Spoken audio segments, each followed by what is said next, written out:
Suryapet to Khammam పాలేరు మధ్యలో పొంగి పొర్లుతుంది.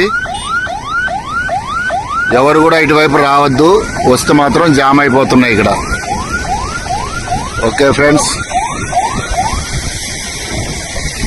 Road మొత్తం బ్లాక్, ఖమ్మం టు సూర్యాపేట.